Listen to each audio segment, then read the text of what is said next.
1877, Arizona Territory.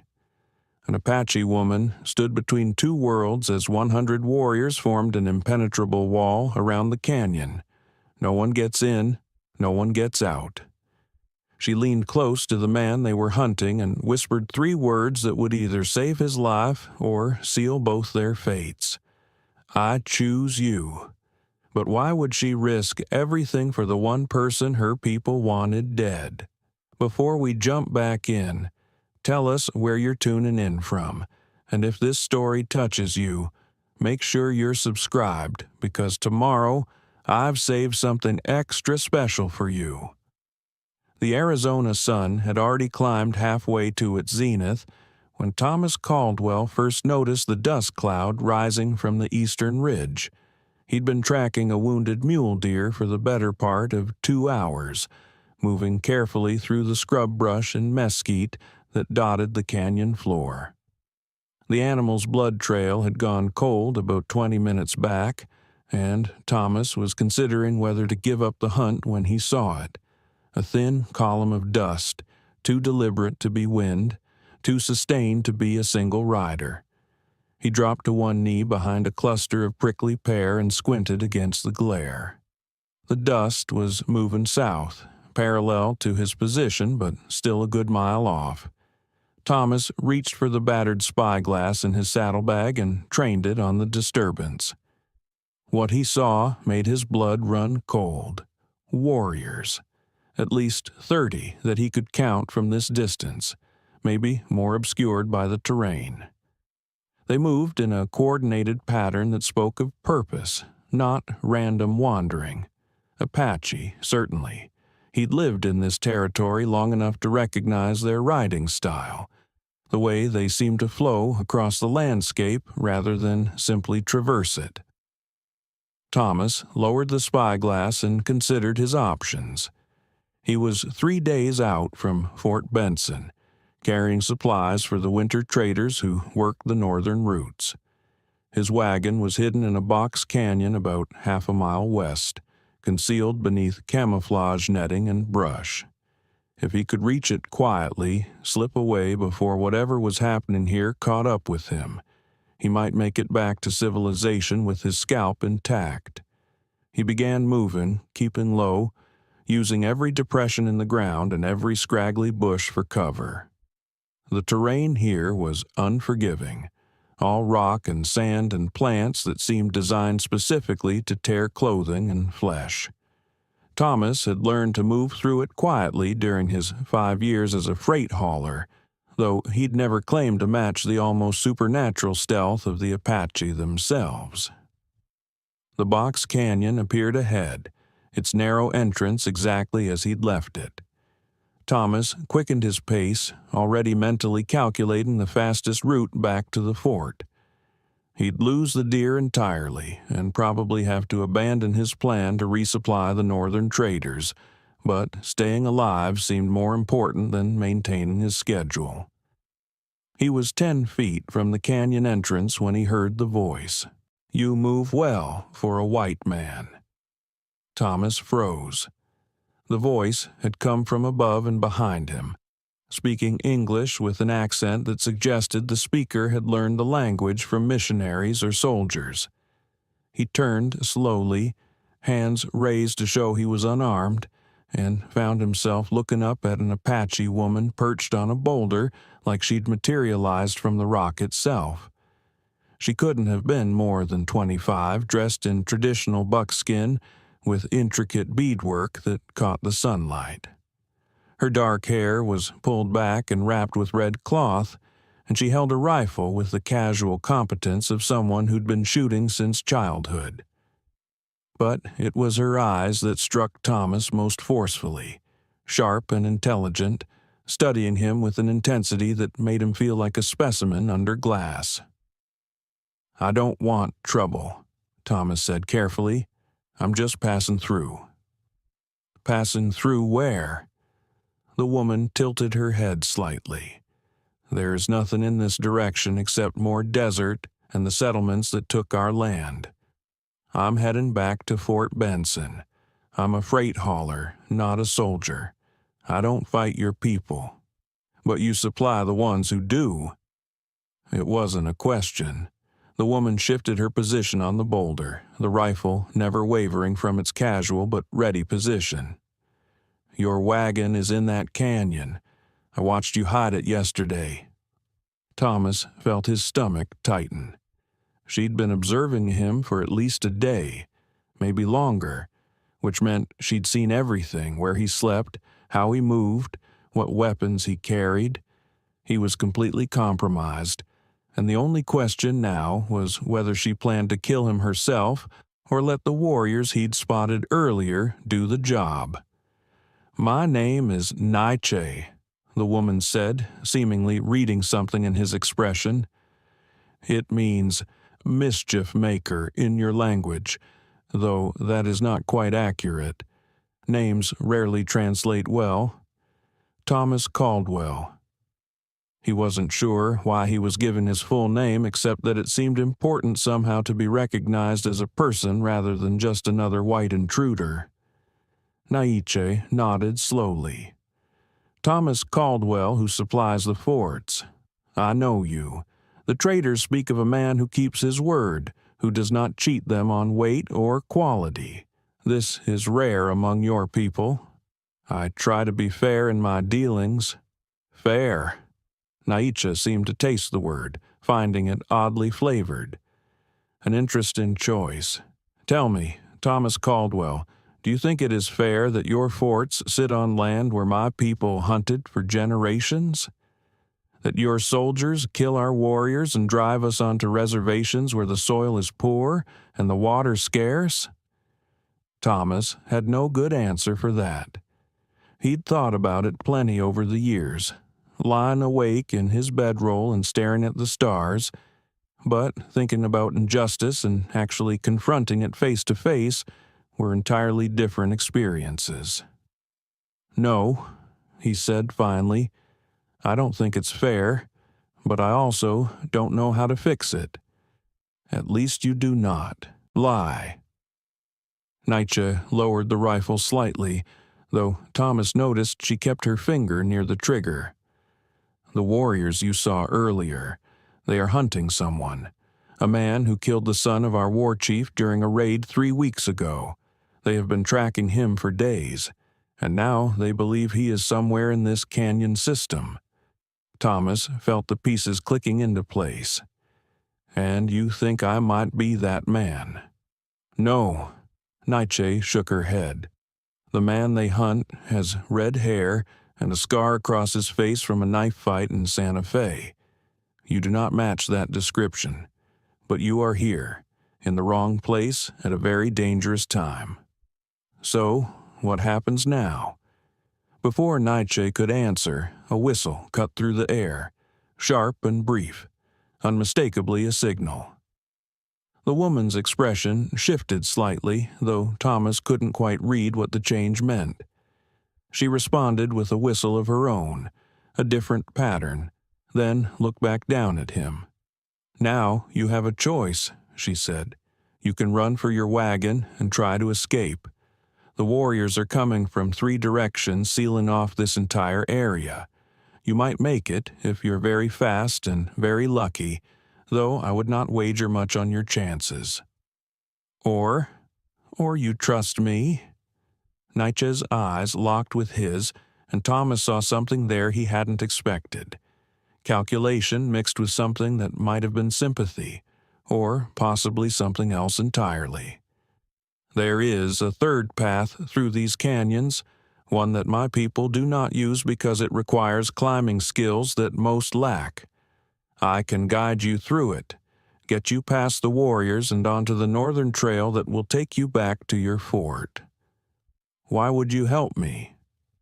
Because you did not lie to me just now when I asked about fairness, because the traders say you keep your word, and because—" She paused, seeming to weigh her words carefully.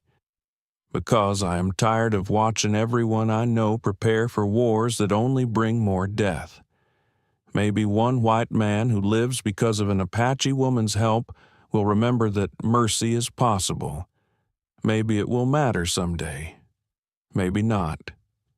Thomas heard voices now, distant but growing closer. The warriors were converging on this area, tightening their net. He had perhaps 2 minutes to make a decision that would determine whether he lived or died. "The third path," he said. "Show me." Naichi dropped from the boulder with surprising grace, landing in a crouch that barely made a sound. Up close, Thomas could see the details of her beadwork, intricate patterns that seemed to tell a story, though he couldn't read the symbols. She moved past him toward the canyon entrance, then paused. "One more thing. Thomas Caldwell. If we are seen together, if any of the warriors spot us before we clear the canyon system, they will assume you have taken me hostage. They will kill you immediately and probably torture you first to make an example. So you will need to stay very quiet and follow my instructions exactly. Can you do this? Yes? Then come and leave your wagon. We will be traveling on foot through passages too narrow for it." Thomas hesitated only a moment before following her into the canyon.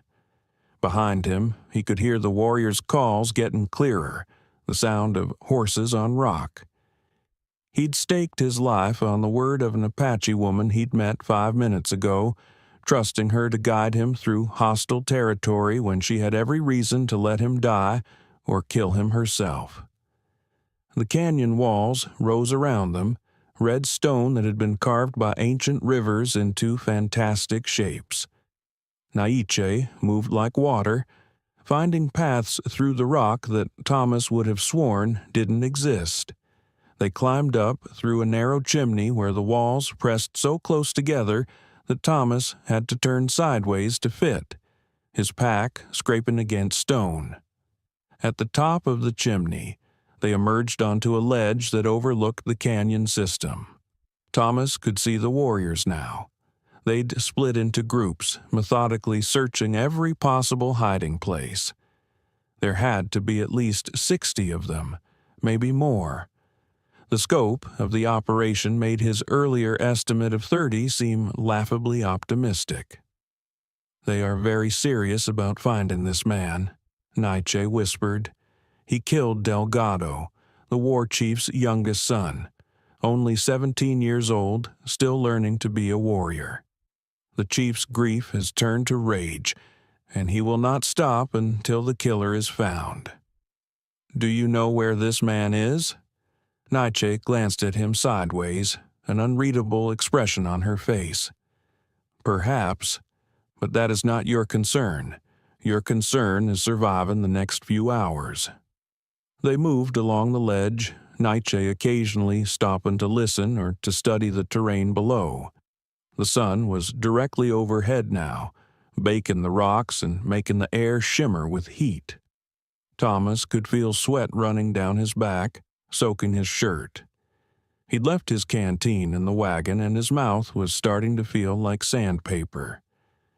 As if reading his thoughts, Naichi produced a small water skin from her belt and handed it back to him. "Drink, but not too much. We have a long way to go." The water was warm but clean, tasting faintly of leather. Thomas took 2 small swallows and handed it back. "Thank you. Save your thanks until we are clear of this place."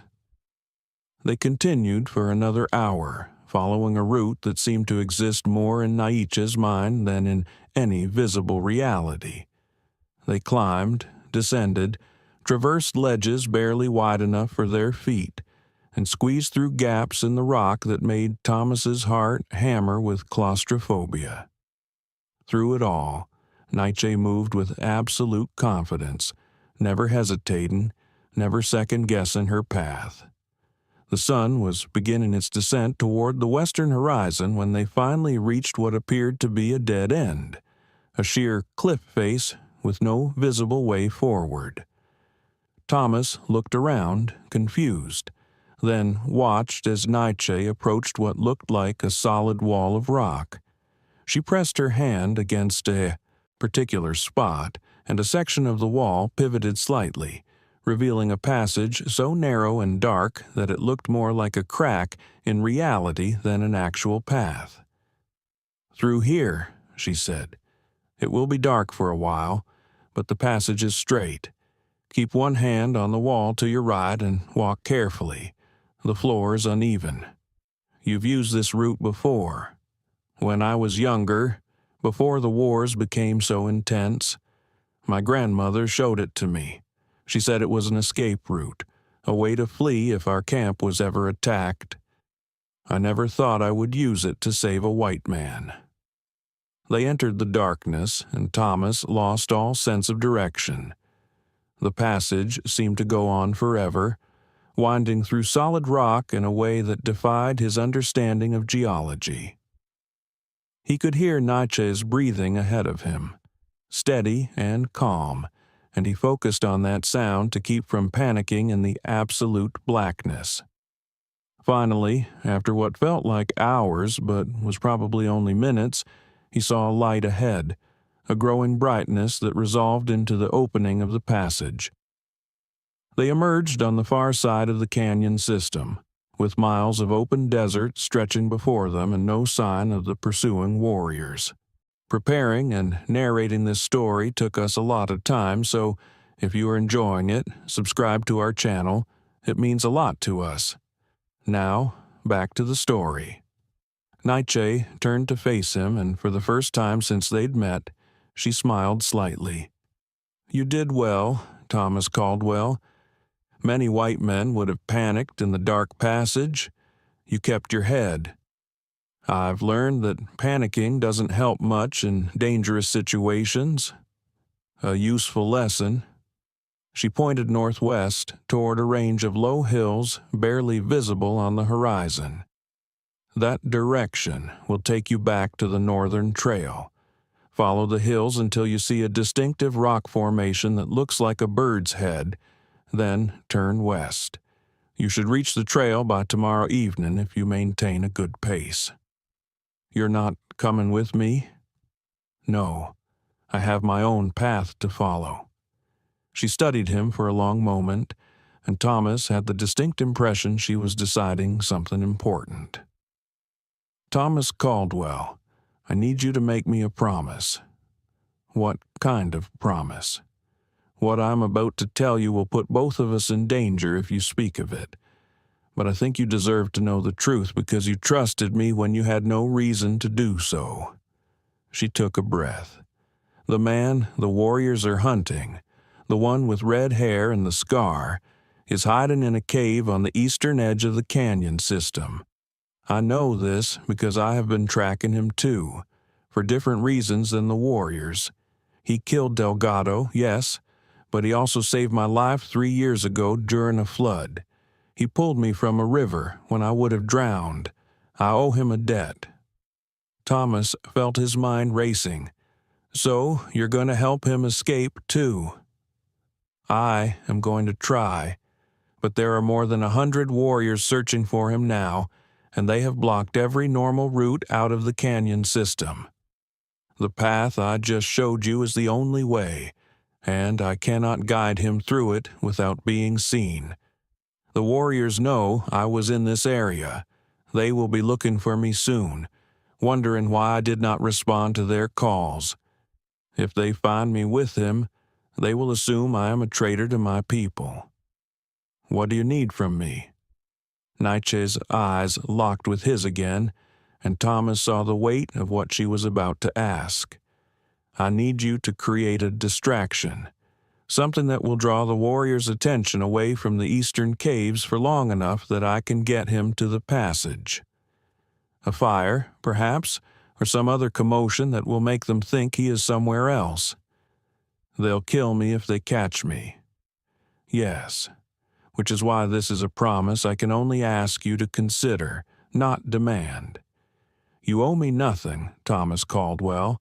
I helped you because I chose to, not because I expected payment. But this man, his name is Marcus Brennan, and he is running from a past that haunts him as much as the warriors do. He deserves a chance at life, even if his choices have been poor ones." Thomas looked out across the desert, thinking about the wagon he'd left behind, the supplies that would be lost, the comfortable life he'd built as a freight hauler who stayed out of other people's conflicts. Then he thought about the calm certainty in Naichi's voice when she'd led him through the dark passage, the trust she'd extended without hesitation. "Tell me exactly what you need me to do," he said. The plan Naichi outlined was simple in concept, but terrifying in execution. Thomas would circle back around the southern edge of the canyon system, staying well outside the warriors' search perimeter. Once in position near the western cliffs, the opposite side from where Marcus Brennan was hiding, he would set fire to a dense patch of dried brush and abandoned timber that sat in a natural bowl of rock. The smoke would be visible for miles, and the warriors would assume their quarry was trying to create cover for an escape attempt in that direction. "How long will it take you to reach Brennan once they move?" Thomas asked, already mentally mapping the route Naichi had described. 15 minutes if I run fast, another 10 to get him to the passage entrance. After that, we need perhaps 30 minutes to navigate the dark section. She traced lines in the dust with her finger, showing him the layout. The fire needs to burn long enough and hot enough that they commit fully to investigating it. If they realize it's a diversion too quickly, they will return before we clear the passage. So, I need to keep it going for at least an hour. Yes, and you need to make sure they see movement near the fire. They must believe someone is there, trying to use the smoke as cover. Thomas nodded slowly, understanding the full scope of what she was asking. He wouldn't just be lighting a fire and running. He'd have to stay in the area, visible enough to draw attention but mobile enough to avoid capture. It was a deadly game of cat and mouse with warriors who knew this terrain far better than he ever would. "There's something else you should know," Naichi said, her voice dropping lower. "The war chief leading this hunt. His name is Cocheta. He is Delgado's father, and his grief has made him ruthless. He has given orders that the red-haired man should be taken alive so that he can be made to suffer before he dies. But anyone helping the red-haired man will be killed immediately. No capture, no questions. Do you understand what this means?" "It means if they figure out what I'm doing, I won't have a chance to surrender." "Exactly." Naichi's expression was grave. "I need you to understand the full weight of what I am asking. This is not a small favor between strangers. This is asking you to risk everything for a man you have never met, because I once made a promise to him. You can say no, Thomas Caldwell. I will think no less of you for choosing to live." Thomas looked back toward the canyon system, though from this angle he could only see the tops of the rock formations silhouetted against the afternoon sky. Somewhere in those twisting passages, a man named Marcus Brennan was probably running out of water and hope, waiting for death to find him. And somewhere else in those same passages, more than 100 warriors were methodically closing every exit, driven by grief and the need for vengeance. He thought about the life he'd built in Arizona territory. Modest but honest, profitable but not greedy.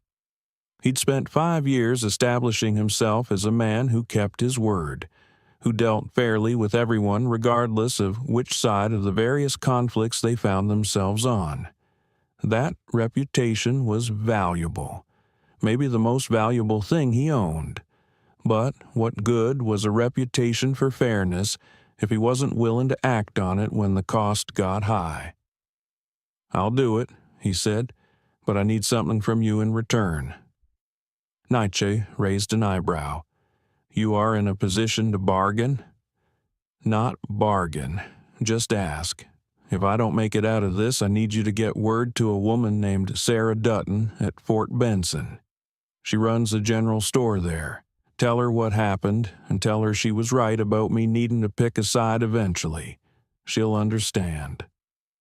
Something flickered across Naichi's face. Recognition, perhaps, or calculation. Sarah Dutton, the woman with yellow hair who argues with the soldiers about their treatment of Apache prisoners. "You know her?" "I know of her. She is brave for a white woman, or perhaps foolish. The line between the two is often thin." Naichi studied him with renewed interest. "This woman means something to you. She's a friend, a good one, and she's been telling me for 2 years that neutrality is an illusion, that eventually everyone has to choose what they stand for. I always told her I stood for fair dealing and staying out of trouble. And now? Now I'm about to set fire to a canyon and play decoy for Apache warriors. I guess she wins the argument." Naichi almost smiled at that, then grew serious again. "I will tell her if it comes to that. But do your best to survive, Thomas Caldwell. The territory needs more men who keep their word, even when it costs them." They separated then, Naichi moving back toward the canyon entrance with the fluid grace he'd noticed before, Thomas beginning his wide circle toward the western cliffs. The sun was past its peak now, beginning the long slide toward evening that would end with another freezing desert night. Thomas tried not to think about the fact that he was walking away from safety and toward danger by choice. Tried not to calculate the odds of him seeing tomorrow's sunrise. The terrain was brutal, all loose rock and thorny vegetation that grabbed at his clothes. He kept low, using every bit of cover available, moving slowly enough to avoid kicking up dust that might be visible from a distance. Twice he spotted groups of warriors in the distance and had to freeze in place, barely breathing until they moved on. The Apache were thorough in their search, leaving nothing to chance. It took him nearly 3 hours to reach the western cliffs, moving in a wide arc that kept him outside the search perimeter. By the time he found the dense brush Naichi had described, the sun was touching the horizon, and the light was beginning to fade toward that peculiar gold color that desert evenings were known for. The timber she'd mentioned was there too, abandoned remnants from some long-ago attempt at construction, now dried to tinder by years of sun and wind. Thomas studied the setup, planning his fire. The rock bowl would contain the flames and intensify them, sending a thick column of smoke straight up into the still air. There was enough fuel here to burn for hours if he managed it correctly. The trick would be getting it started hot enough to create immediate smoke, while also ensuring he could keep feeding it without exposing himself too much. He gathered additional brush and wood, piling it strategically around the main fuel source. Then he pulled out his flint and steel, said a brief prayer to whatever might be listening, and struck the first spark. The tinder caught immediately, hungry for flame. Thomas fed it carefully, building the fire from a small flicker to a roaring blaze that sent heat washing over him in waves. The smoke began to rise, thick and black from the green wood mixed in with the dry, exactly the kind of signal that would be visible from anywhere in the canyon system. Now came the dangerous part. Thomas moved away from the fire to a position behind a cluster of boulders that offered both cover and a view of the approaches. He gathered several fist-sized rocks, weighing them in his hand. Then he threw one hard at a patch of loose scree on the far side of the fire bowl, creating a clatter that would sound like someone moving quickly over rock. The response was almost immediate. A whistle cut through the air from the east, answered by 2 more from different directions. They'd seen the smoke, and now they'd heard the noise. The trap was set. Thomas threw another rock, this time aiming for a different area. He varied the timing and location, creating the impression of someone moving erratically around the fire, perhaps gathering more fuel or trying to navigate the rough terrain. It was exhausting work, requiring him to shift position constantly to maintain the illusion while staying behind cover. The first warriors appeared within 10 minutes, materializing from the desert like they'd been formed from the rock itself. Thomas counted 8 of them, spreading out to surround the fire from multiple directions. They moved with practiced coordination, clearly experienced in this kind of pursuit.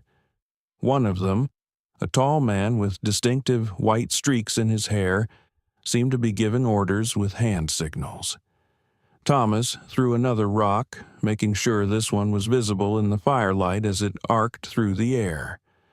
The warriors converged on that position immediately, weapons ready. When they found nothing there, the tall warrior began shouting orders that Thomas couldn't understand, but could certainly interpret. They were spreading out further, searching more carefully.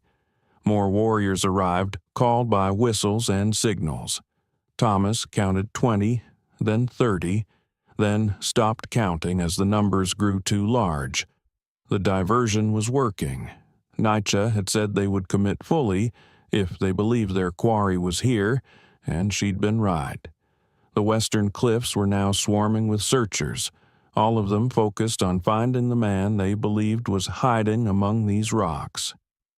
The problem was that Thomas was actually hiding among these rocks, and the search net was tightening around his position with alarming efficiency. He stayed absolutely still, barely breathing, as warriors passed within yards of his boulder cluster. The firelight created dancing shadows that helped conceal him, but it also meant that any movement would be instantly visible. He was committed now. Moving would reveal his position, but staying here would eventually result in discovery as the search grew more thorough. The sun had fully set now, leaving only the fire and the emerging stars for light. Thomas used the darkness to shift position slightly, moving to a different set of boulders that offered a narrow gap he might be able to squeeze through if he needed to run. As he moved, he heard voices approaching. 2 warriors talking in low tones, their words in Apache, but their intent clear from the way they were probing every shadow with their rifles. Thomas pressed himself against the rock, making himself as small as possible. The warriors were so close he could hear their breathing, could smell the leather and smoke that clung to their clothing. One of them stopped directly on the other side of his boulder, close enough that Thomas could have reached out and touched him if he'd been suicidal enough to try. Then the warrior spoke, and Thomas's blood ran ice cold. The man was speaking English, clearly communicating with someone who'd just arrived. "Nothing here, Cocheta. Whoever set this fire is long gone, or they're a ghost." Cocheta. The war chief himself had come to investigate the diversion. Thomas held his breath, waiting for the response. Not a ghost. The voice was older, roughened by decades of desert wind and warfare. The fire is too well maintained to be abandoned. Someone is feeding it, which means someone is here. Spread the search wider. Check every rock, every shadow. I want this area stripped clean. More warriors arrived, their numbers now overwhelming. Thomas realized with sinking certainty that he'd succeeded too well in his diversion. Instead of drawing a portion of the warriors away from the eastern caves, he'd attracted what seemed like the entire hunting party, which meant Naichi and Marcus Brennan should have more than enough time to reach the passage and escape. It also meant Thomas's own chances of survival had just dropped to nearly 0. He waited until the voices moved slightly away, then began to ease, backward through the narrow gap he'd identified earlier. It led deeper into the rock formation, into a maze of stone that offered both cover and the very real possibility of becoming trapped. But staying where he was guaranteed discovery, so he took the only option available. The gap opened into a small chamber, barely large enough for him to crouch in. Thomas felt his way around the space, discovering that it had two exits aside from the one he'd entered through, one that seemed to lead upward into the rock formation, and another that dropped away into darkness that might be a descent or might be a sheer cliff. Neither option was appealing, but the upward path seemed marginally less likely to result in immediate death. He started climbing, using his hands to feel for holds in the darkness. The rock was rough and solid, offering good grip despite the blackness. He climbed for what felt like an eternity, his arms burning with effort, until he finally emerged onto a ledge that overlooked the entire western cliff area. From this vantage point, he could see the full scope of the search below. There had to be 70 or 80 warriors down there, systematically checking every possible hiding spot. The fire he'd set was burning lower now, no longer being fed, and in its fading light, the warriors looked like shadows themselves, dark figures moving with lethal purpose through darker landscape. Thomas allowed himself a moment to catch his breath and assess his situation. He was trapped on a ledge with no obvious way down except back the way he'd come, which would put him directly into the search pattern below. The warriors would eventually expand their search upward, would eventually find this ledge and anyone on it. He had perhaps an hour before that happened, maybe less, but an hour might be enough. Naichi and Marcus Brennan had now had well over an hour to reach the passage. If they'd moved fast, if they hadn't encountered any problems, they should be through the dark section and emerging on the far side. They should be safe. Thomas found himself hoping that was true, that his decision to help a stranger based on the word of another stranger would at least result in someone surviving this night. He thought about Sarah Dutton back at Fort Benson, about how she'd warned him that neutrality was impossible in a land where people were killing each other over whose claim to the territory was more legitimate. He thought about how he'd always believed that staying out of conflicts was the same as being fair to everyone involved. He'd been wrong about that. Sometimes fairness meant choosing a side, even when the choice could kill you. A whistle sounded from below, 3 sharp notes in quick succession. Thomas recognized it as a signal, though he didn't know what it meant. The warriors began moving in a new pattern, converging on something or someone in the rocks below his position. He strained to see what they'd found, his heart hammering with the fear that somehow Naichi had been discovered, that the whole plan had collapsed. Then he saw movement in the firelight, a figure being dragged forward by 2 warriors. The figure was fighting, trying to break free, but the warriors held firm. They brought their captive before the tall warrior with white-streaked hair, the one Thomas had identified as giving orders earlier. But it wasn't Marcus Brennan they'd caught. It wasn't even a man. It was Naichi. The war chief, Cocheta, approached her slowly, his posture radiating fury. Thomas was too far away to hear what was being said, but he could read the confrontation in their body language. Cocheta was demanding answers, and Naichi was refusing to give them. Even from this distance, even in the failing light, Thomas could see the defiance in the way she held herself. Then Cocheta raised his hand and struck her across the face, hard enough that she fell to her knees. 2 warriors hauled her back upright, holding her in place while Cocheta continued his interrogation. Thomas felt something cold and hard settle in his chest. The plan had failed. Somehow, despite everything, Naichi had been caught, which meant Marcus Brennan was probably captured or dead as well, and the whole desperate gambit had accomplished nothing except to ensure that everyone involved would pay the price. He watched helplessly as the scene unfolded below. knowing there was nothing he could do, knowing that revealing himself now would only add one more body to whatever carnage was coming. All he could do was witness and remember, and hope that somehow Sarah Dutton would learn what had happened here and understand why he'd made the choices he'd made. But then something unexpected happened. Naichi looked up toward the ledge where Thomas was hidden, her eyes seeming to find him despite the darkness and the distance. And she smiled. Not a happy smile, but one of grim satisfaction.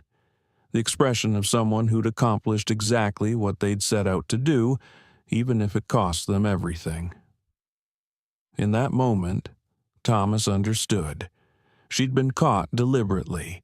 She'd led them to her on purpose, drawing their attention and their rage to herself and away from something else, away from someone else.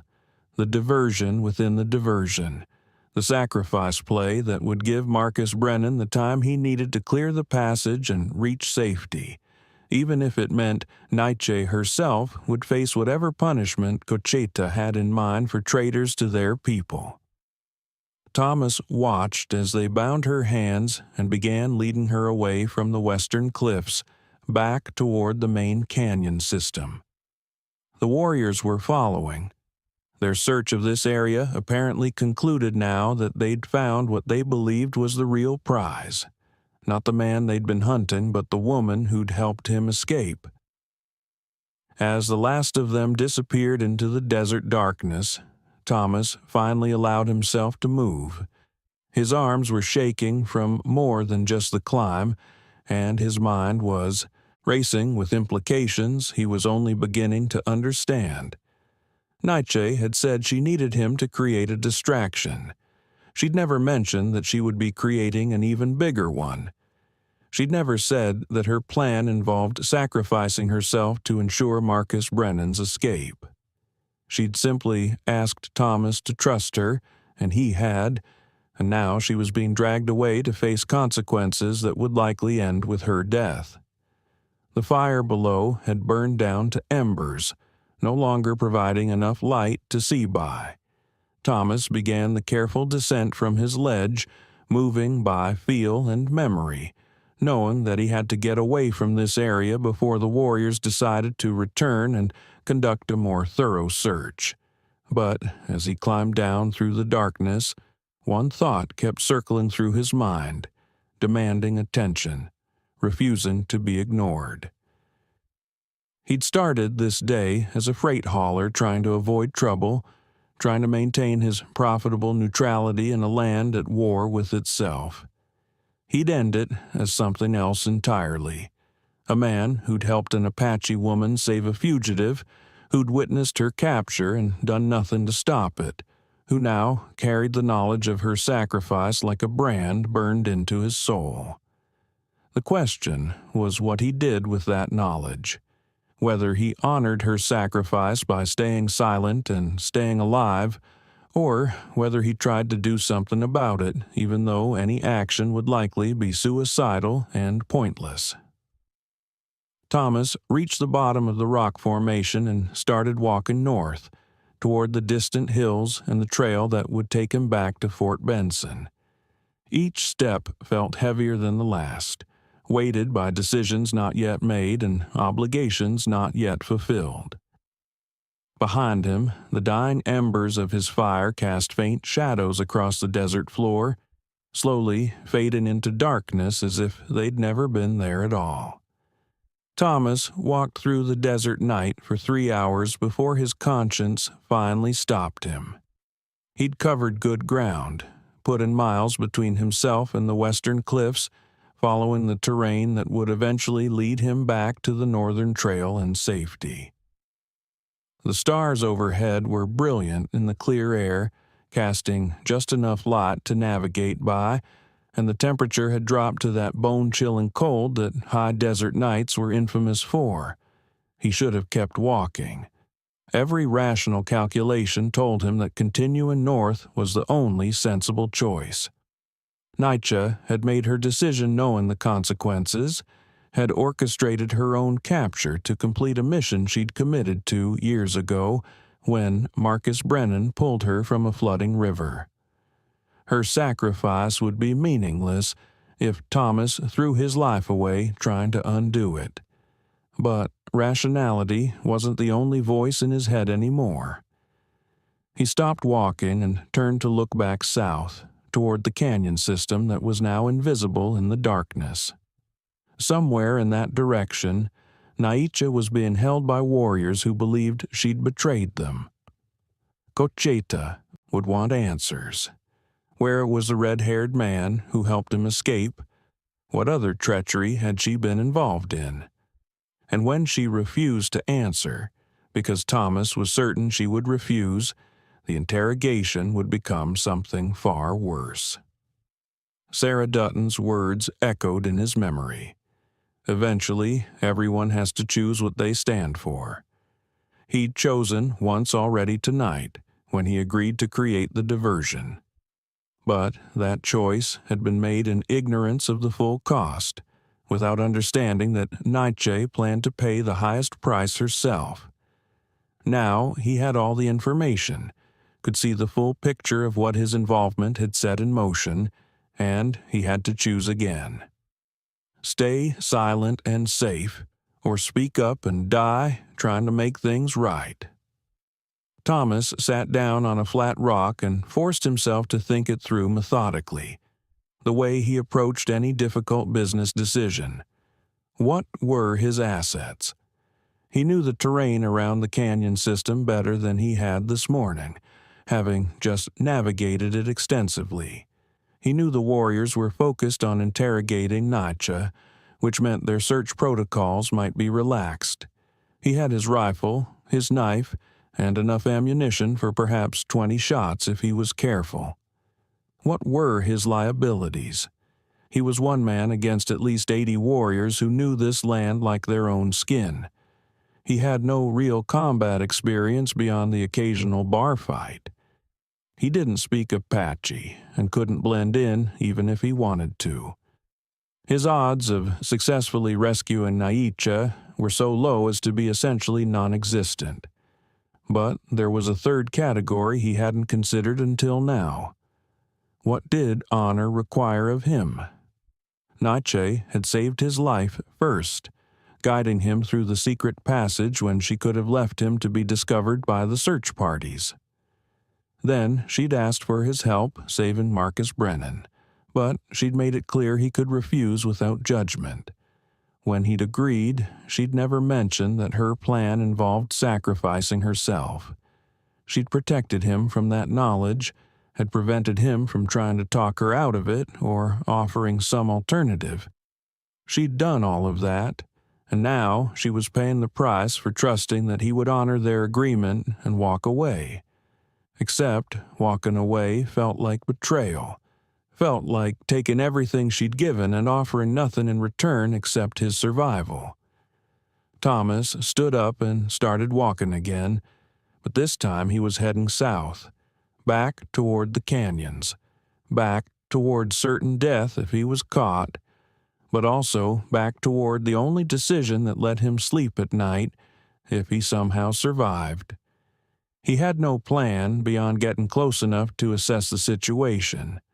Maybe he'd find that rescue was truly impossible, and he'd have to content himself with witnessing and remembering. Maybe he'd find an opportunity so slim it barely qualified as a chance. Or maybe he'd just die quickly and clean up the loose ends of this whole mess. Any of those outcomes felt more honest than walking away. The canyon system appeared on the southern horizon as the first gray light of dawn began to break. Thomas approached carefully, using every skill he'd learned from 5 years of traveling dangerous territory. The warriors would have posted sentries, would be watching for any sign of the red-haired man attempting a rescue of the woman who'd helped him. They wouldn't be expecting a freight hauler who should be halfway to Fort Benson by now. Thomas circled wide around the main canyon entrances, looking for the back approaches that Naichi had shown him yesterday. The terrain was familiar now, which helped, but it also meant he understood exactly how exposed he was during the approach. Any sentry with decent eyesight could spot him if they were looking in the right direction. He found a position on a ridge that overlooked what appeared to be the main Apache camp, a cluster of temporary shelters set up in a protected area where 3 canyons intersected.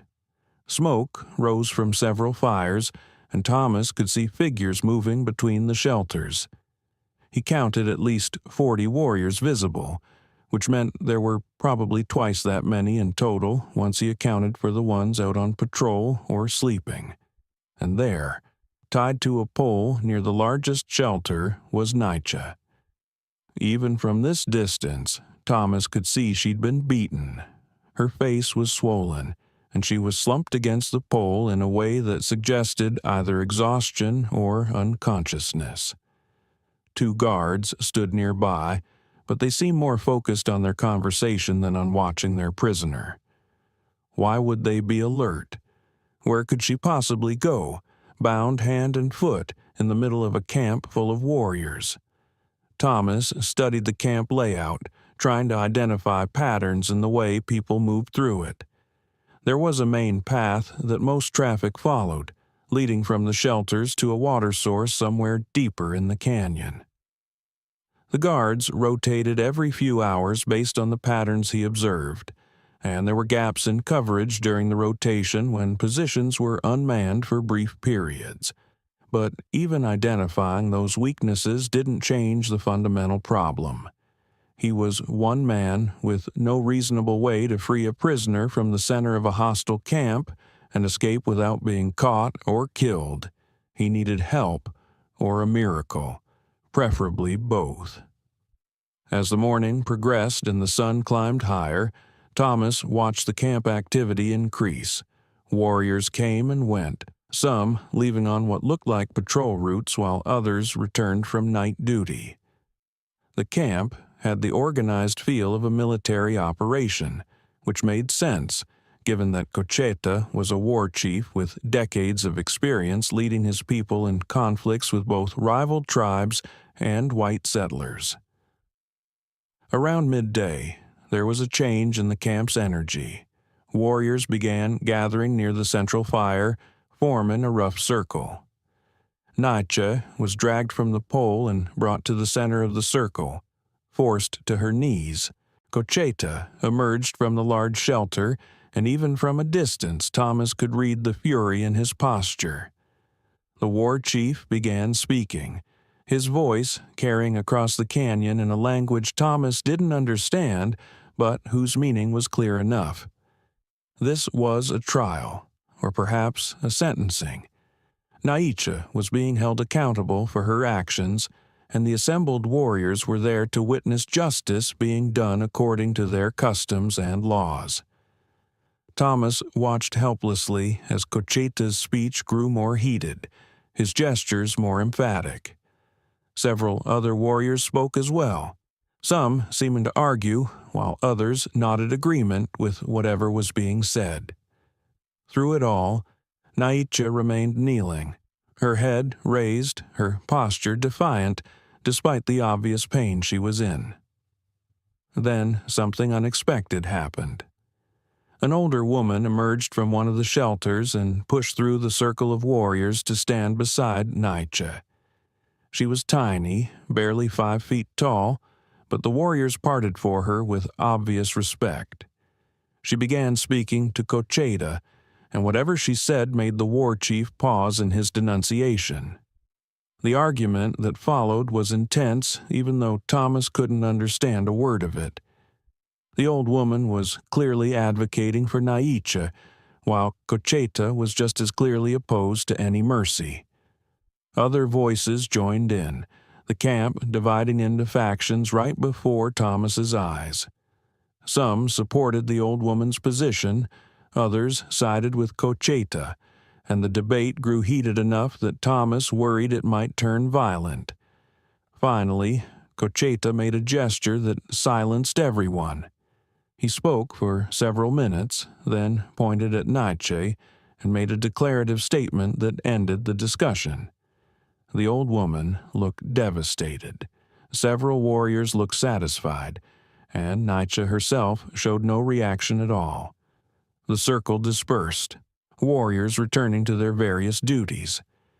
Naichi was dragged back to the pole and retied, but Thomas noticed the guards had been doubled from 2 to 4. Whatever Cocheta had decided, it had clearly increased the security around their prisoner. Thomas settled in to watch and wait, knowing he needed more information before he could even consider attempting anything. As the afternoon wore on, he observed the guard rotation patterns more carefully, noting which warriors seemed more alert and which were clearly just going through the motions. He studied the terrain around the camp, identifying possible approach routes and escape paths. As evening approached, the old woman who'd spoken up during the trial emerged from her shelter again and approached Naichi's guards. There was a brief conversation, then the woman was allowed to approach the prisoner. She knelt beside Naichi, offering her water from a leather pouch and speaking quietly. Thomas wished desperately that he could hear what was being said. The old woman's body language suggested comfort and reassurance, while Naichi's responses, when she made them, seemed weary but grateful. After about 10 minutes, the old woman stood, touched Naichi's face gently, and walked away. Thomas saw her wipe tears from her eyes as she returned to her shelter. As darkness fell, the camp settled into its evening routine. Fires were built up for cooking, and the smell of food drifted on the wind. Warriors gathered in small groups, some eating, some maintaining weapons, some simply talking.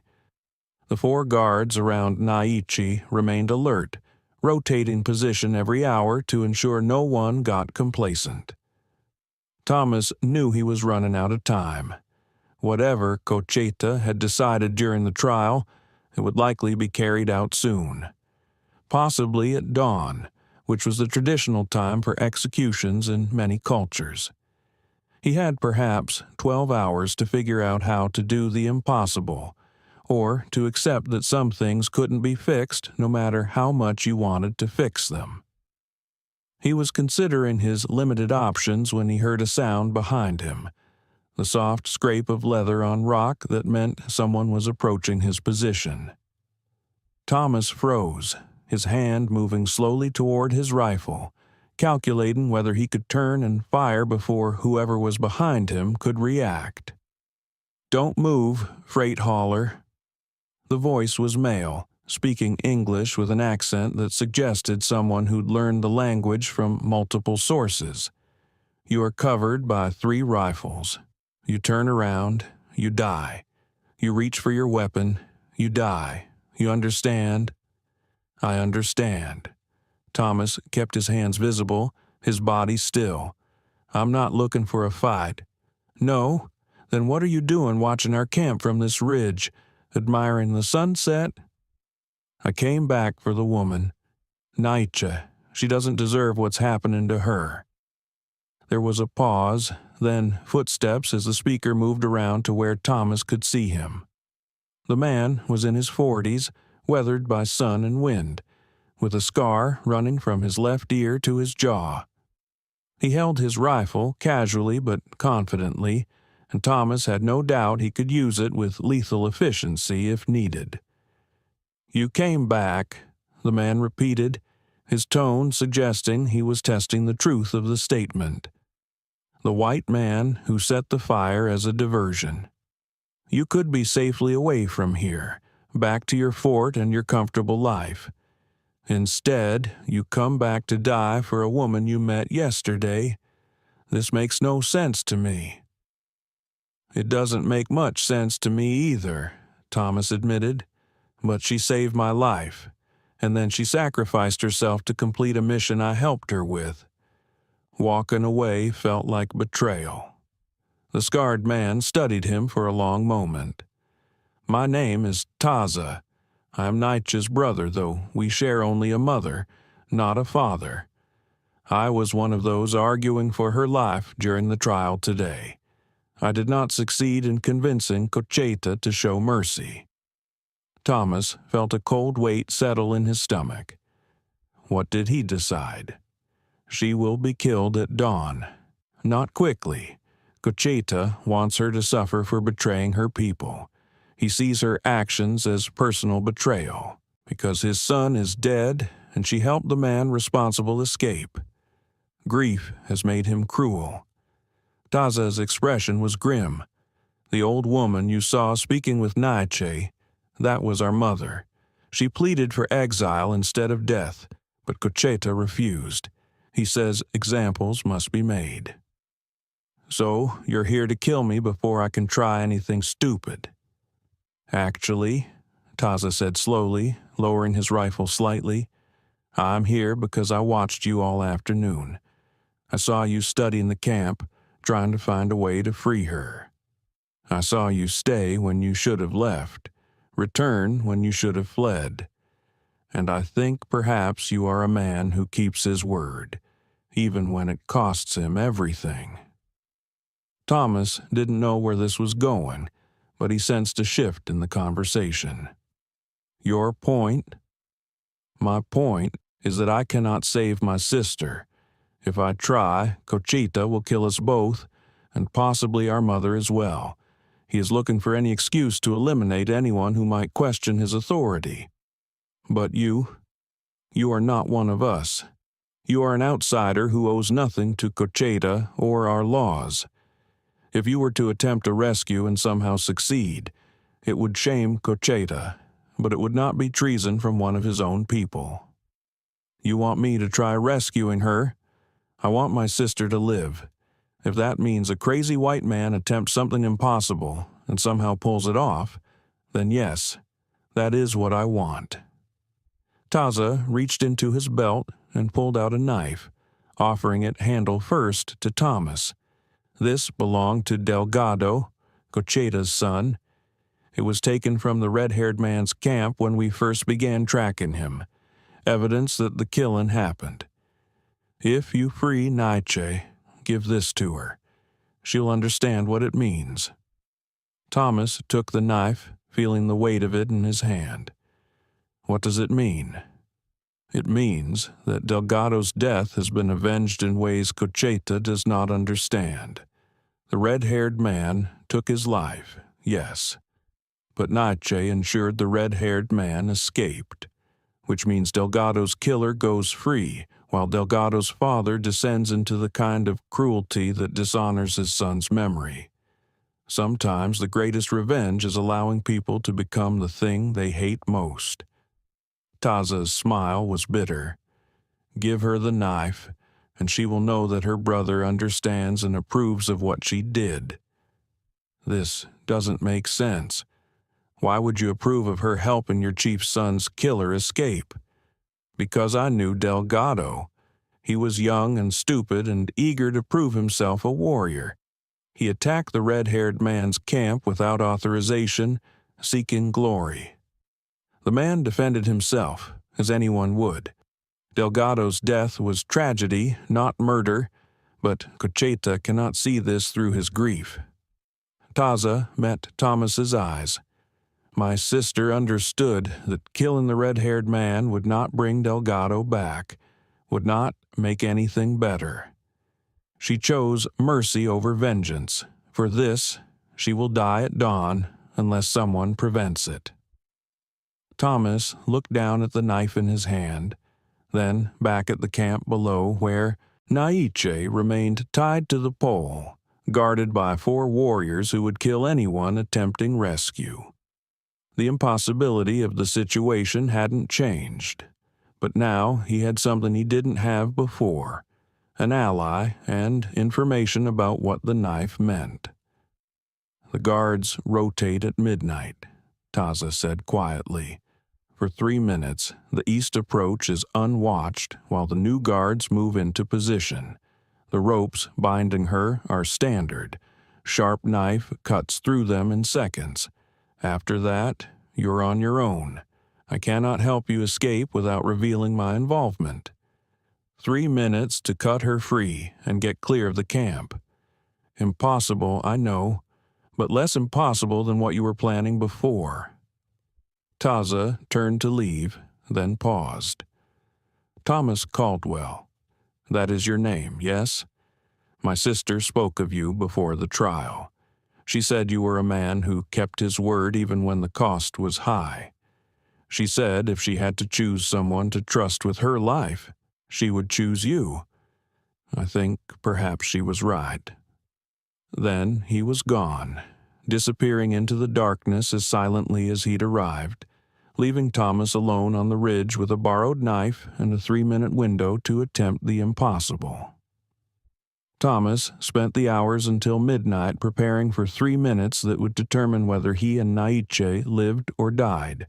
He moved down from the ridge to a position closer to the camp, finding a depression in the ground about 50 yards from where Naichi was tied. From here, he could see the guard positions clearly and time their movements with precision. The east approach that Taza had mentioned was a narrow gap between 2 shelters, partially obscured by shadows from the nearby fires. During the guard rotation, the warriors leaving their posts would exit through the west side while the replacements approached from the south. For exactly 3 minutes, that eastern gap would be unwatched, not because of poor planning, but because the Apache simply had more area to secure than they had warriors to deploy simultaneously. Thomas checked his equipment methodically. The knife Taza had given him was sharp and well-balanced, perfect for cutting rope quickly. His rifle was loaded but would be useless in a stealth operation. Firing it would alert the entire camp and get them both killed within seconds. He had his own belt knife as backup, and a small pouch of dried meat that wouldn't help with the escape but might keep them alive if they managed to get away. The camp was settling into its night routine. Most warriors had retired to their shelters, leaving only the guards and a few men sitting around the central fire talking in low voices. Naichi appeared to be unconscious or asleep, her head drooped forward against the pole. Thomas hoped she had enough strength left to run when the time came. At 11:30, Thomas began his approach. He moved slowly, using the darkness and the uneven terrain to mask his movement. Every few feet he would freeze and listen, ensuring no one had detected his presence. The camp dogs were the biggest risk. They'd been barking on and off all evening, but so far none had caught his scent or sound. He reached the depression he'd identified as his staging point with 20 minutes to spare. From here, he was close enough to reach Naichi in seconds once the window opened, but far enough away that casual observation wouldn't spot him. He settled in to wait, controlling his breathing, trying to keep his heart rate down despite the adrenaline flooding his system. At 11:50, the current guards began showing signs of readiness for rotation. One of them stretched, another checked his rifle, small movements that indicated the shift change was approaching. Thomas tensed, every muscle in his body coiled and ready. Midnight arrived with no fanfare, just the quiet exchange as 4 warriors left their posts and 4 more began moving into position. Thomas counted in his head, 1 Mississippi, 2 Mississippi, and started moving on 3. He covered the 50 yards in a low crouch, moving as fast as he dared while staying below the sight lines of the few warriors still awake in the camp. 30 seconds gone. He reached the eastern gap and slipped through it, pressing himself against the wall of a shelter while he verified no one had seen him. The camp remained quiet except for the low conversation from the central fire, the speakers facing away from his position. 45 seconds. Thomas moved toward Naichi, the knife already in his hand. She was still slumped against the pole, and for one terrible moment he thought she might actually be dead, that Cocheta had decided not to wait until dawn after all. Then her eyes opened, widening with shock as she recognized him. He pressed a finger to his lips urgently, then began sawing at the ropes binding her wrists. The knife was sharp, and the rope was standard braided leather, exactly as Taza had promised. The strands parted quickly, and Naichi's hands came free. 1 minute, 15 seconds. Thomas moved to her ankles, cutting those bonds with the quick, efficient strokes. Naichi was struggling to stand, her legs clearly cramped from hours of being bound. He grabbed her arm to steady her, and she leaned on him heavily. "Can you run?" he whispered urgently. "I can try," she whispered back, her voice rough from thirst and abuse. 1 minute, 40 seconds. They moved toward the eastern gap, Naichi limping badly but moving as fast as she could manage. Thomas kept one hand on her elbow, supporting her while simultaneously scanning for threats. They were almost to the gap when he heard a shout from behind them. One of the guards had returned early from rotation and spotted the empty pole where a prisoner should have been tied. His cry of alarm brought immediate response from throughout the camp. Warriors emerging from shelters, weapons being grabbed, the organized chaos of a military unit responding to a breach. "Run!" Thomas pushed Naichi ahead of him through the gap and followed close behind. The 3-minute window had collapsed to nothing, and now they were simply fleeing for their lives with an entire camp of Apache warriors mobilizing to pursue them. They ran east into the darkness, Naichi stumbling occasionally but keeping pace through sheer will. Behind them, Thomas could hear the sounds of pursuit organizing, shouted orders, warriors mounting horses, the camp transforming into a hunting party with terrifying efficiency. They had perhaps a 2-minute head start before mounted warriors would overtake them. 2 minutes to cover ground and find somewhere to hide, or some way to slow the pursuit. The terrain was rocky and uneven, treacherous to navigate at night, even with the starlight to guide them. Thomas led Naichi toward a section he'd scouted earlier, a series of narrow ravines that would be difficult for horses to navigate. It wasn't much of a plan, but it was all he had. They plunged into the ravine system, using their hands as much as their feet to scramble over rocks and through tight passages. Behind them, the first mounted warriors were arriving at the ravine entrance, the sound of horses pulling up short as their riders assessed whether to pursue on foot or try to circle around. "Keep moving," Thomas urged, helping Naichi over a particularly difficult boulder. She was breathing hard, clearly in pain, but she didn't slow down or complain. Whatever they'd done to her during the interrogation, it hadn't broken her will. The ravine system was a maze of interconnected passages, some leading deeper into the canyon system while others dead-ended at sheer walls. Thomas had memorized the basic layout during his afternoon observation, but navigating it in darkness while being pursued was entirely different from planning routes from a safe distance. They took a left branch, then a right, then crawled through a gap barely wide enough for their bodies. Thomas could hear warriors behind them, spread out and searching, calling to each other to coordinate their efforts. The Apache knew this terrain far better than he did, and it was only a matter of time before they cut off all the escape routes. "There!" Naichi grabbed his arm and pointed to a dark opening in the ravine wall, barely visible in the shadows. "Cave system, goes deep, multiple passages. We can lose them there."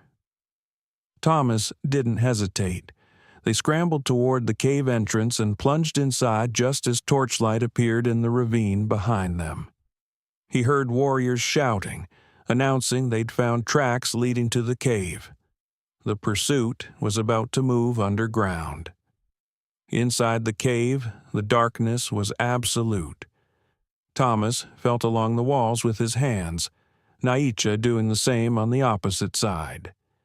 They moved as quietly as possible, putting distance between themselves and the entrance while trying not to make sounds that would give away their exact position. "There's a fork ahead," Naichi whispered. "Left passage goes to a dead end. Right passage leads to the deep system, but it's dangerous. Vertical drops, tight spaces, underground water. People have died there. Which way do we go?" "Left.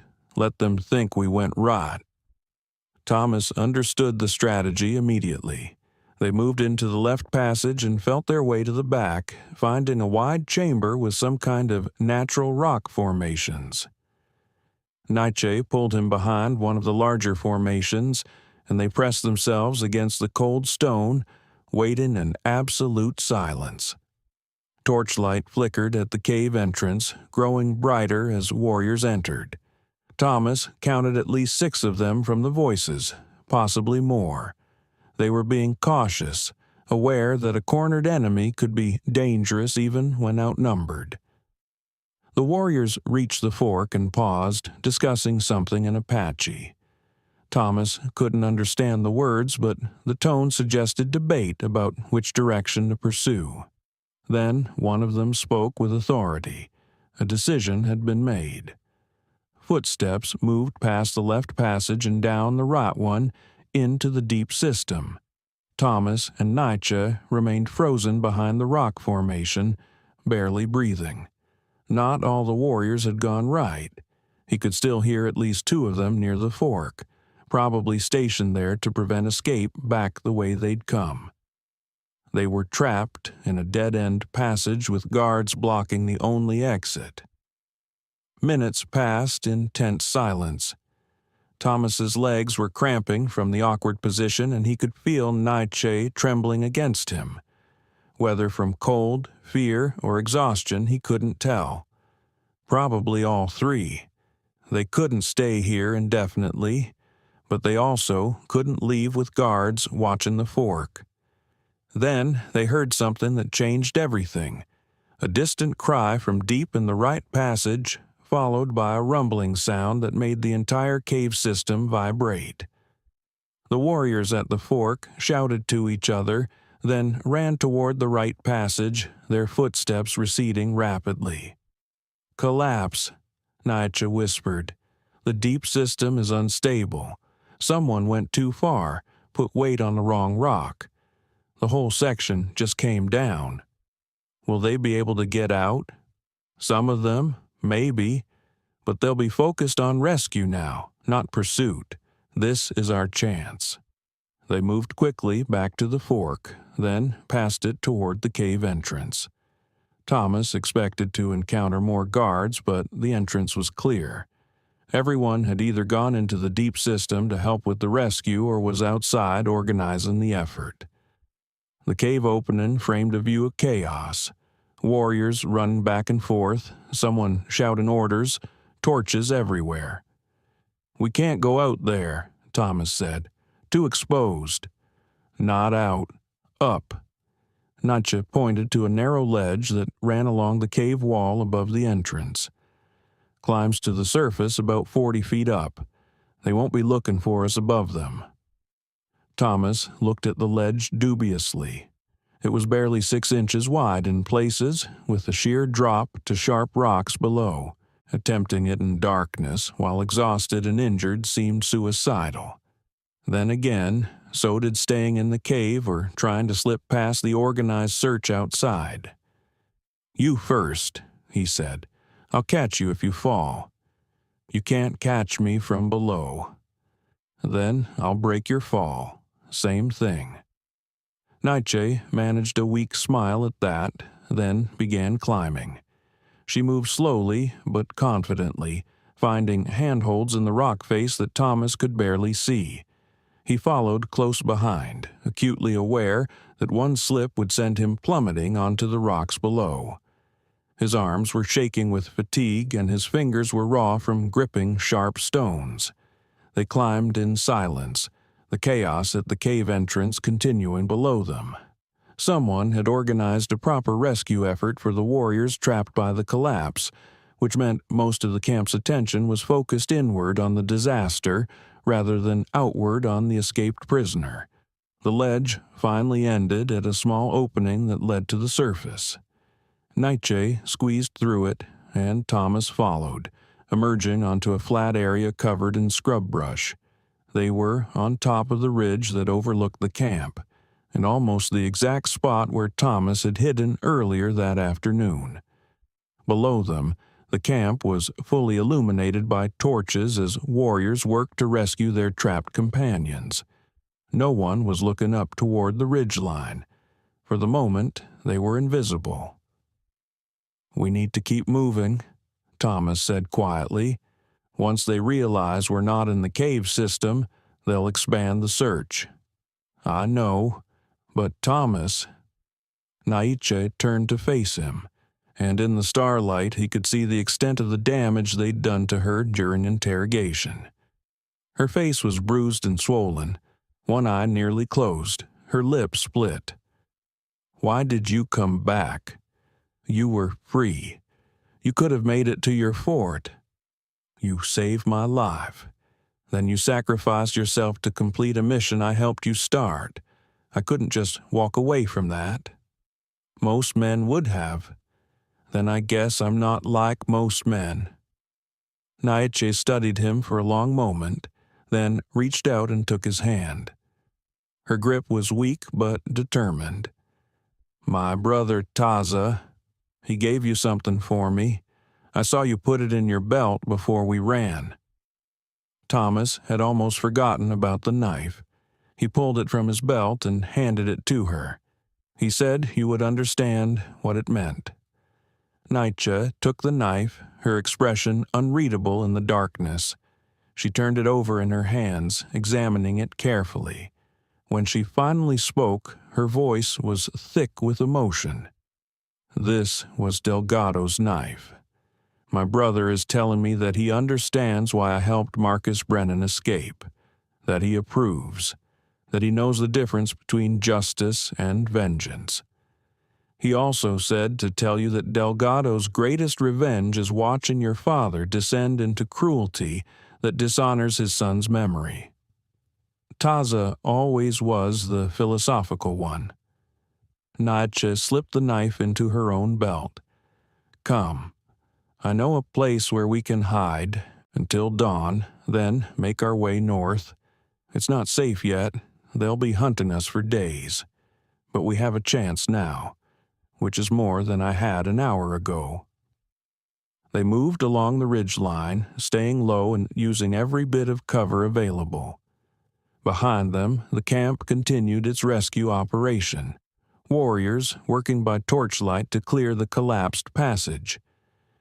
Thomas wondered how many had been trapped, whether any had died.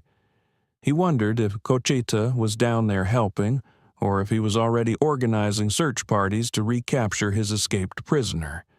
He wondered how long their luck could possibly hold before it ran out entirely. "Thomas Caldwell," Naichi said as they walked, her voice quiet but clear. "You asked me once why I would help you, a stranger. I told you it was because you didn't lie when I asked about fairness, because the traders said you kept your word. Do you remember?" "I remember. I didn't tell you the real reason. The real reason is that I saw something in you that I recognized. Someone who was trying to stay neutral in a war because taking sides meant accepting that sometimes there are no good choices, only less terrible ones.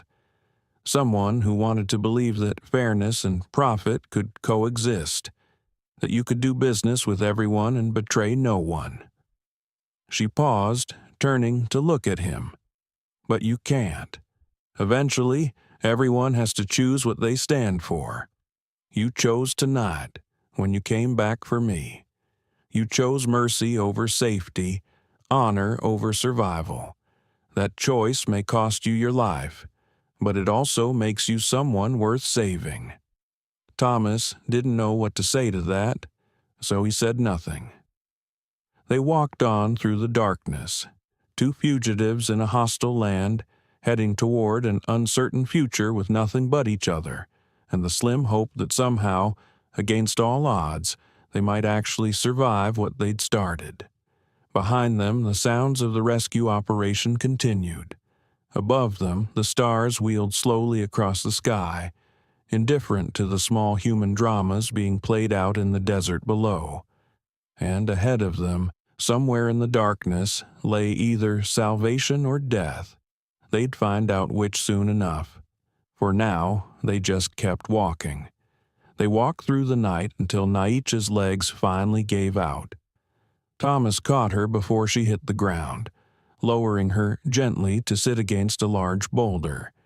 They'd covered maybe 4 miles from the camp, moving through terrain that seemed designed specifically to punish human passage. Every step had been a negotiation with sharp rocks, thorny plants, and loose gravel that threatened to send them tumbling down slopes in the darkness. "I need to rest," Naichi said, her voice barely above a whisper. "Just for a few minutes." Thomas knew that stopping was dangerous.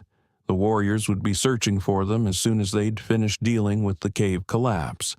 But he also knew that Naichi was running on empty, her body pushed far beyond its limits by the interrogation, the beating, and now hours of desperate flight. If they didn't rest, she'd collapse completely, and then they'd have no chance at all. "We'll stop here until first light," he said, scanning the area for defensible positions. There was an overhang about 20 yards away that would provide some shelter and concealment. "Can you make it to that rock formation?" She nodded, and he helped her stand. They made their way to the overhang, and Thomas arranged their position so they'd have a view of anyone approaching from the direction of the camp. It wasn't much, but it was better than being caught in the open.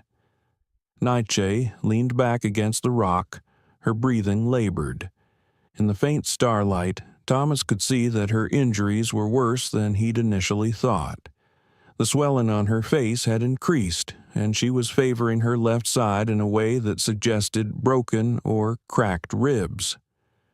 "Let me look at your injuries," he said. "There's nothing you can do about them out here. Save your energy." "Let me look anyway." She relented, and Thomas examined her as carefully as he could in the darkness.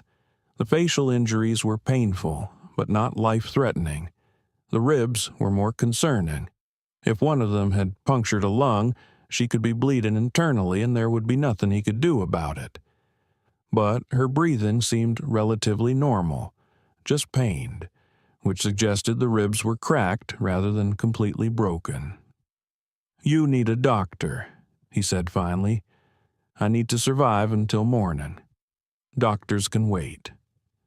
Naichi closed her eyes for a moment, then opened them and looked at him directly. "Tell me about Sarah Dutton." The question caught Thomas off guard. "What?" "The woman at Fort Benson. The one you asked me to tell you about what happened if you died. Tell me about her." Thomas settled back against the rock, considering how to answer. "She runs the general store at the fort. Came out from Boston about 3 years ago after her husband died. Everyone expected her to sell the store and go back east, but she stayed. She's stubborn like that. And she means something to you?" It wasn't a question. Thomas found himself nodding anyway. "She's the closest thing I have to family out here. We play chess on Sunday evenings when I'm in town.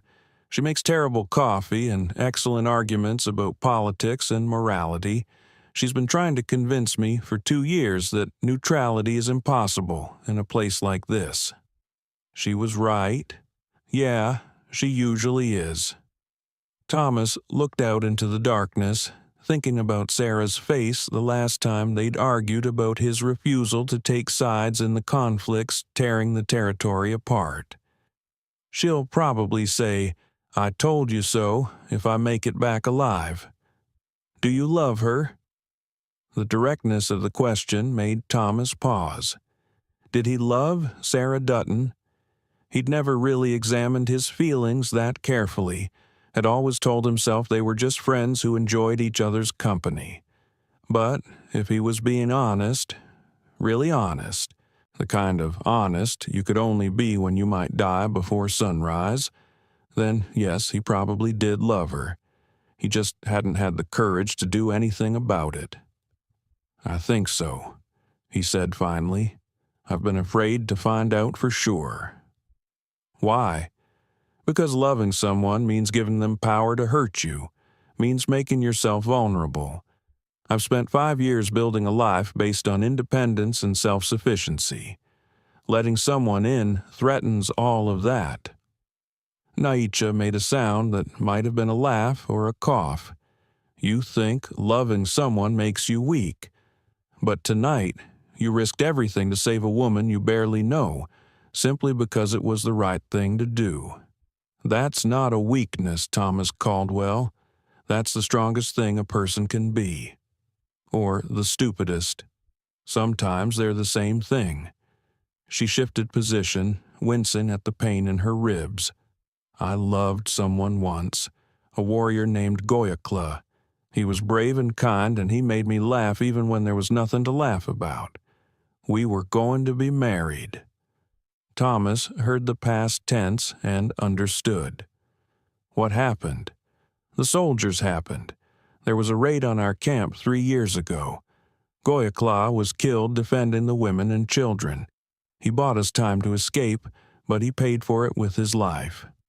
Her voice was steady, but Thomas could hear the old grief underneath. That was the day Marcus Brennan pulled me from the river. I'd been running from the soldiers, not watching where I was going, and I fell into the floodwaters. Marcus was camped nearby. He jumped in and pulled me out, even though he could have been killed himself if the soldiers had found him helping an Apache woman. So you owed him a debt. More than that, he gave me back my life when I thought I had nothing left to live for.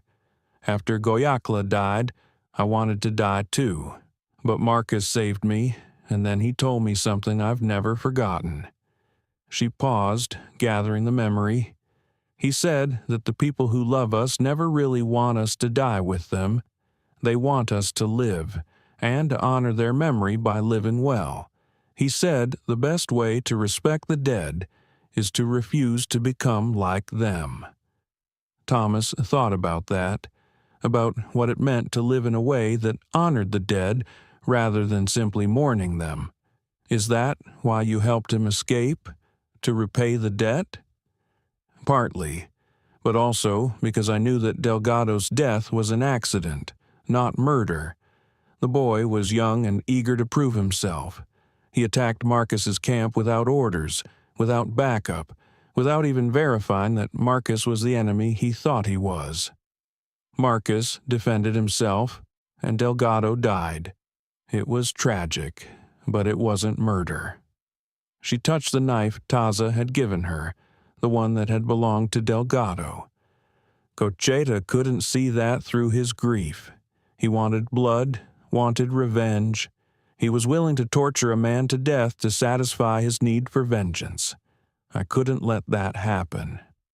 Even though it meant betraying your own people. I didn't betray my people. I honored what my people are supposed to stand for. Justice, not vengeance. Wisdom, not blind rage. Cocheta is the one who betrayed us by letting his grief turn him into something ugly. Her expression hardened. My brother Taza understands this. So does my mother, which is why she argued for mercy during the trial. But Cocheta's rage has infected too many others. They see only the death of a young warrior and the escape of his killer. They don't see the larger truth. Dawn was beginning to break on the eastern horizon, painting the sky in shades of gray and pink. Thomas knew they needed to move soon. Daylight would make them visible to any search parties, but it would also make navigation easier and faster. The question was whether Naichi could keep moving, and how far they could get before the pursuit caught up. As if reading his thoughts, Naichi struggled to her feet. "We need to go. The warriors will be searching in full force once there's enough light to track by." They set out again, moving northeast toward the distant line of hills that would eventually lead to the northern trail. The terrain was slightly easier in daylight, but it also meant they were exposed. Thomas kept scanning the landscape for signs of pursuit, expecting at any moment to see dust clouds or mounted warriors on the horizon. By mid-morning, they'd covered another 3 miles, but Naichi was flagging badly. She was trying to hide it, but Thomas could see she was struggling with every step. They needed water, food, and medical attention, none of which were available in this barren stretch of desert. "There's a settler's cabin about 5 miles northeast," Thomas said, studying the terrain and trying to remember the maps he'd studied over the years. "Old man named Garrett lives there with his wife. They're good people, might help us. Might also turn us in to the soldiers, or the Apache, depending on who offers more for us. It's a risk, but we need water, and you need rest. We won't make it to Fort Benson without help." Naichi nodded reluctantly, and they adjusted their course toward where Thomas remembered the cabin being. The sun climbed higher, baking the desert and making every step feel like wading through thick mud. Thomas's mouth was dry as sand, and he knew Naichi had to be even worse off given her injuries and the interrogation she'd endured. They crested a low rise around noon, and Thomas spotted the cabin in the distance, a small structure made of logs and adobe with a corral and a few scraggly animals. Smoke was rising from the chimney, which meant someone was home. "Wait here," Thomas said. "Let me approach alone first, make sure they're friendly. If they're not friendly, you'll be captured or killed. If they're not friendly and we both approach, we'll both be captured or killed.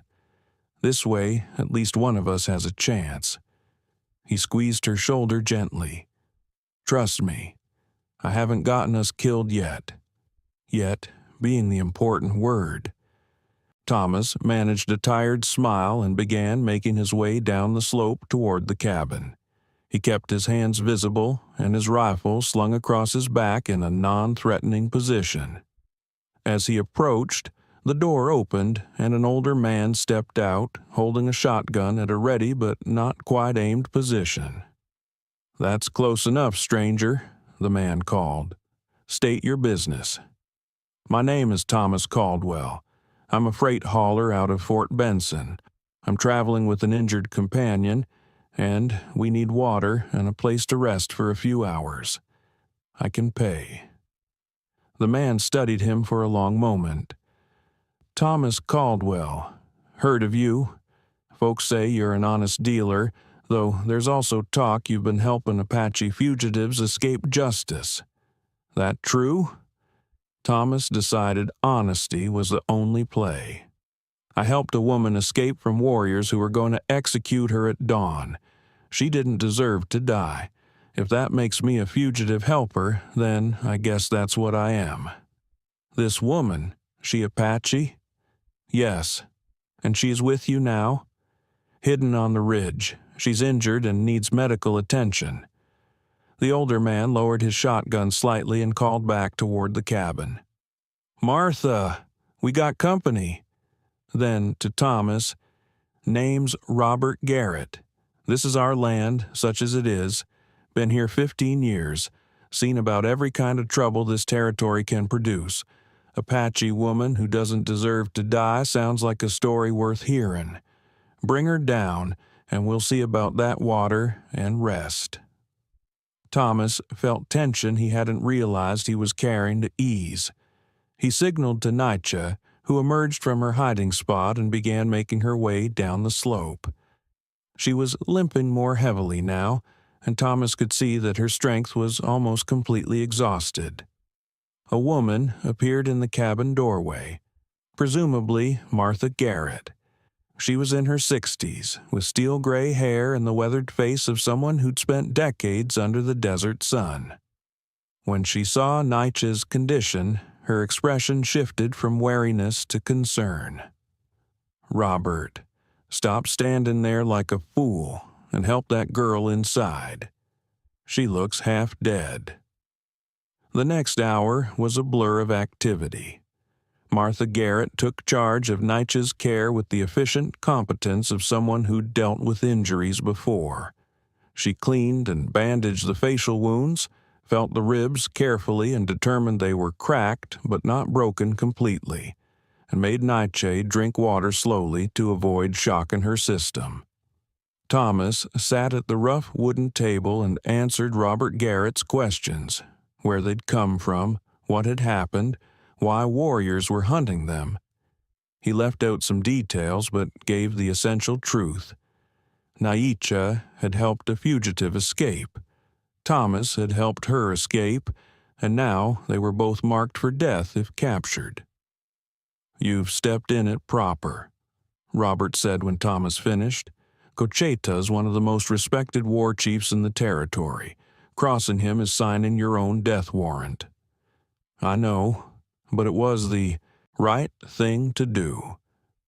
Right thing and smart thing ain't always the same. Robert refilled Thomas's water cup. "But I respect a man who does what he thinks is right even when it costs him. Martha and I will give you food and water for the road, let you rest a few hours. But you can't stay long. If warriors come looking and find you here, they'll burn this place to the ground with us in it." "I understand, and thank you." They rested for 3 hours, Naichi sleeping fitfully while Martha applied some kind of herbal poultice to her injuries. Thomas dozed in a chair, his rifle across his lap, jerking awake at every sound. When Martha finally woke them, the sun was beginning its descent toward the western horizon. "She needs more rest," Martha said quietly, "but you can't get it here. Those ribs need to be properly bound, and she needs real medicine. Best I can do is tell you the fastest route to Fort Benson and give you supplies for the journey." They left the Garrett cabin as the sun touched the horizon, carrying bags of food and water that Robert had insisted they take, despite Thomas's protests about payment. "Pay me by surviving," Robert had said, "and if you see Sarah Dutton at the fort, tell her the Garretts send their regards." The comment had surprised Thomas until Robert explained that Sarah had helped Martha get medicine for an infected wound 2 years ago, had argued with the fort commander until he released the supplies. "She's a good woman," Robert said. "Stubborn as hell, but good. You could do worse than settling down with someone like that." Now they were walking through the twilight, following the route Robert had described. Fort Benson was still 2 days away, maybe 3 given Naichi's condition.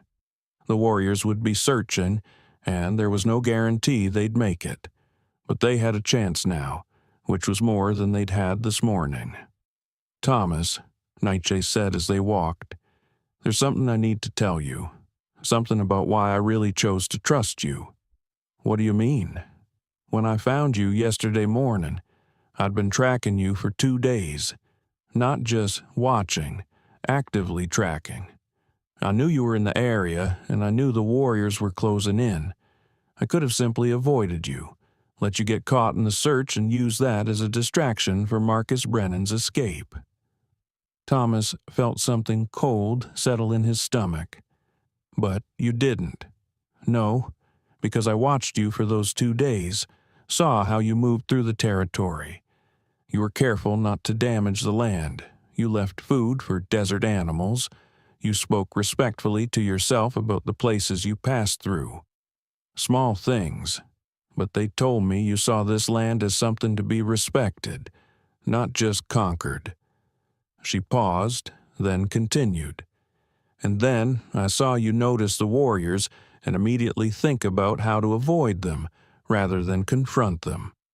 Most white men would have either run in panic or prepared to fight. You did neither. You calculated, you planned, you looked for the smart choice rather than the proud one. I'm not sure what you're saying. I'm saying I chose you, Thomas Caldwell. Not randomly, not because you were convenient. I chose you specifically because I saw in you someone who might understand that mercy is not weakness, that intelligence is not cowardice, that sometimes the bravest thing you can do is refuse to fight. She stopped walking and turned to face him. When I whispered, "I choose you," yesterday, I meant it in ways you didn't understand then. I was choosing you to trust with my life, with Marcus Brennan's life, with the hope that maybe one white man proving that Apache and settlers can show each other mercy might matter someday. Thomas looked at her, bruised and battered but still defiant, still believing that individual choices could matter in the face of overwhelming violence and hatred. He thought about how many times over the past 2 days he could have made different choices, safer choices, and how each time he'd chosen to honor the trust she'd placed in him. "I choose you, too," he said quietly. "I don't know if it matters in the big picture.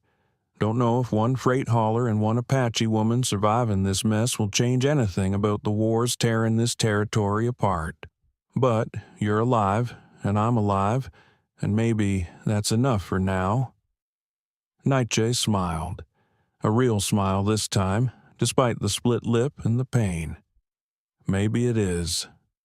They walked on through the darkness, two people from different worlds who'd found common ground in the simple act of choosing to see each other as human beings worthy of trust and sacrifice. Behind them, somewhere in the desert, warriors were still searching. Ahead of them, Fort Benson waited with all its complications and Sarah Dutton's probably justified, "I told you so." But in this moment, walking through the star-filled night with someone who'd trusted him enough to risk everything, Thomas Caldwell felt something he hadn't felt in years. He felt like he was exactly where he was supposed to be, doing exactly what he was supposed to do. 3 days later, they stumbled into Fort Benson just after dawn. Naichi was barely conscious, supported entirely by Thomas's arm around her waist. The gate guards raised their rifles in alarm at seeing an Apache woman, but Thomas's shouted identification as a known freight hauler made them hesitate just long enough for him to get inside the walls. Sarah Dutton was one of the first people to reach them, her yellow hair flying loose as she ran from the general store. She took one look at Naichi's condition and immediately began giving orders to the soldiers standing around uselessly. "Don't just stand there. Get the fort doctor, and someone find clean water and bandages." She turned to Thomas, her expression a mix of relief and fury. "Thomas Caldwell, you look like death warmed over, and you have about 5 seconds to explain why you're bringing an Apache woman into this fort before the commander decides to arrest you both." "It's a long story," Thomas said, feeling his legs starting to give out now that they'd finally reached safety. "Then you'd better start telling it quickly." Sarah moved to help support Naichi's other side, taking some of the weight off Thomas. "And Thomas, for the record, I told you that neutrality was impossible and eventually you'd have to choose a side. I hate being right about things like this. Despite everything, the exhaustion, the pain, the very real possibility that he'd just destroyed his entire life to save a woman he'd known for 3 days, Thomas found himself laughing. "Yeah, Sarah, you were right. You're always right. Can we argue about it later, after we've slept for about a week? We can argue about it for the next year if that's what it takes to get through your thick skull." But she was smiling as she said it, and when their eyes met over Naichi's slumped form, Thomas saw something there that made him think maybe, just maybe, surviving this disaster might be worth it after all. The fort doctor arrived and took charge of Naichi, hustling her away to the medical building. The commander appeared, demanding explanations, and Thomas found himself telling the story once again, edited for military ears, but essentially truthful. Naichi had been unjustly condemned. He'd helped her escape, and now they were both seeking sanctuary. The commander was not pleased. "You've created a diplomatic incident, Caldwell. Cocheta will come looking for her, and when he does, he'll expect us to turn her over. Then you'll have to tell him no," Thomas said, surprised by the steadiness in his own voice. "Because she's under my protection, and I'm a citizen requesting shelter within these walls. Unless you've started the practice of handing over people to be tortured and executed just because someone demands it." Sarah stepped forward then, her expression determined. "And I'll add that if the fort starts surrendering people who've committed no crime except helping someone escape unjust punishment, then I'll be writing letters to every newspaper between here and Washington explaining exactly what kind of command this is. You know I will, Commander." The commander looked between them, clearly calculating the political ramifications. Finally, he sighed. "She can stay in the medical facility until she's recovered enough to travel. After that, she'll need to leave the fort. I won't turn her over to Cocheta, but I also won't harbor her indefinitely. That's the best I can do." It wasn't perfect, but it was enough.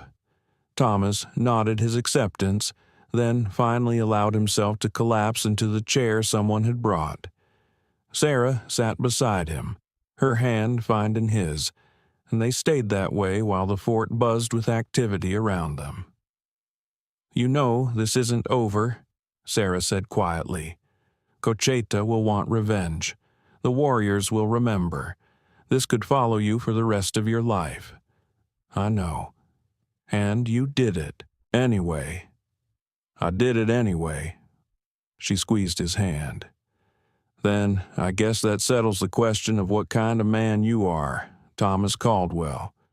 Took you long enough to figure it out." He squeezed back, too tired for words but not too tired to understand that something fundamental had changed in him over the past 3 days. He'd started this journey as a man trying to stay neutral, trying to profit without taking sides, trying to avoid the messy moral calculations that came with choosing principles over pragmatism. He'd ended it as someone different, someone who understood that neutrality was its own choice, and often the wrong one. Someone who knew that sometimes keeping your word meant risking everything. Someone who'd looked into an Apache woman's eyes and whispered back the words that defined them both. "I choose you." In the medical building, Naichi was sleeping under the doctor's care, Delgado's knife hidden beneath her pillow. A reminder that honor sometimes required sacrifice, that justice was different from vengeance, that the bravest thing anyone could do was choose mercy when the world demanded blood. And outside the fort walls, the desert stretched away in all directions, indifferent to human drama, ancient and unchanging beneath the rising sun. Somewhere out there, warriors were still searching. Somewhere out there, Marcus Brennan was building a new life with the second chance Naichi had given him. Somewhere out there the wars would continue, the conflicts would rage on, the territory would keep demanding that people choose sides. But here, in this moment, in this place, two people had chosen each other. They'd chosen trust over suspicion, mercy over vengeance, courage over safety. And if that choice didn't change the world, if it didn't stop the wars or heal the hatred, well, maybe it didn't have to. Maybe it was enough that it had changed them. Up next, you've got 2 more standout stories right on your screen. If this one hits the mark, you won't want to pass these up. Just click and check them out. And don't forget to subscribe and turn on the notification bell so you don't